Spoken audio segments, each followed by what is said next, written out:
বাচ্চাদেরকে আগে সব খাইয়ে দেওয়া হচ্ছে, তারপর আমরা বড়রা খাবো। আজকে তো সমস্ত কিছু মাছ দিয়েই হলো, জানেন, মাংসটা আর হয়নি। আর কোনো একটা কারণে আপনাদেরকে তেলকইটা দেখাতে পারলাম না, কেন মাম্মাম এত ছোটো, এত দুষ্টুমি করে, তো সেই জন্য ওকে নিয়ে আমি ঘুম পাড়াতে গিয়েছিলাম বলে সেভাবে আর তেলকইটা আপনার সামনে আনতে পারলাম না। এই দেখুন ঘুমাতে ঘুমাতে উঠে গেছে। এখন তো বিকেল 4:30 বাজে, সব একটু বাড়িতে সবাই খেলা করছে। আপনার দাদাভাই একটা বড় ব্যাট বল কিনে নিয়ে এসে, সেটা অনেক দিন ধরে আছে, সে সবাই খেলছে। এখন সুস্মিতার বড় একটু গাছে জল দিচ্ছে। সন্ধ্যাবেলা মাম্মাম আবার বললো মা আমাকে চাউমিন বানিয়ে দেবে, সেই জন্য ওর জন্য একটু পাস্তা দিয়েছি।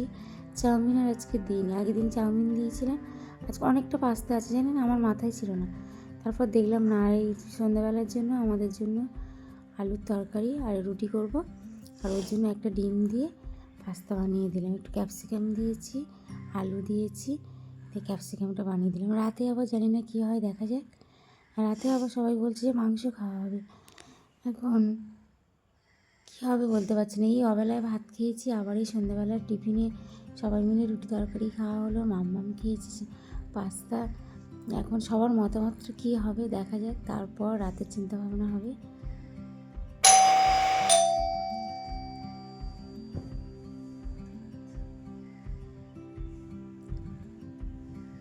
আর এই সন্ধ্যাবেলায় গরম গরম রুটি চা দিয়ে বলুন আর তরকারি দিয়ে বলুন, বেশ কিন্তু ভালো লাগে খেতে।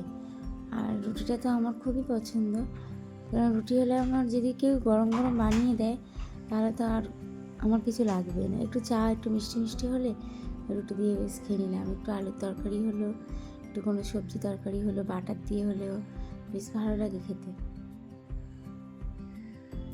আর রাতে তো মাংসই হবে, খাওয়া দাওয়া সব হয়ে গেছে, টিফিন করা হয়ে গেছে। এদিকে দেখুন উনুনেই মাংসটা হচ্ছে। আমি তো মামামকে নিয়ে ব্যস্ত হয়ে গেছি। ও এত ছোট, আর ওকে নিয়ে আমি সব কিছু সামনে উঠতে পারি না। ওরা যদি না থাকতো যে কী হতো আমি সত্যি হয়তো খাওয়া দাওয়াটাই হতো না ঠিক টাইম মতো। সবাই মিলেজুলে করে দেয় বলে অনেকটাই পেরে উঠি আমি। আর প্রায় 3.5 কিলো 4 কিলো মাংস আনা হয়েছে। আর দেশি মুরগিটাই, যেটা লাল মুরগি বলে, ওটাই আনা হয়েছে। মাংসের দিকে রেডি, এবার বাচ্চাদেরকে খেতে দেবো। আমিও তো ওদের সঙ্গে হয়তো খেয়ে নেবো, কেন আমার বাবু এখন খুব দুষ্টু হয়েছে জানেন, পাশ থেকে উঠতেই দেয় না। হয়তো ওরা বলে বৌদি ঠান্ডা বলে ওই জন্য বাচ্চা ওরকম করে, আর তার মধ্যে তো ওরা এত ঠান্ডা লেগেছে দমও ফেলতে পারছে না। বলছে বৌদি তুমি খেতে বসে যাও, কেন মাম্মা উঠে গেলে তুমি আর খেতে পারবে না। সেই জন্য আমিও তো খেতে বসে গেলাম। আজ তাহলে আসি, সবাই সুস্থ থাকবেন, ভালো থাকবেন, আর দেখা হবে পরের কোনো একটা ব্লগে। বড়দের প্রণাম, আর ছোটোদের অনেক অনেক ভালোবাসি। আর দেশি মাংস তো দারুণ হয়েছে টেস্টটা, একদম গরম গরম, বেশ ভালো লাগছে খেতে। রুটিও করেছিলাম, আমার ছোটো বড়োবাবু রুটি খাচ্ছে, কিন্তু আমি ভাত দিয়েই খেলাম।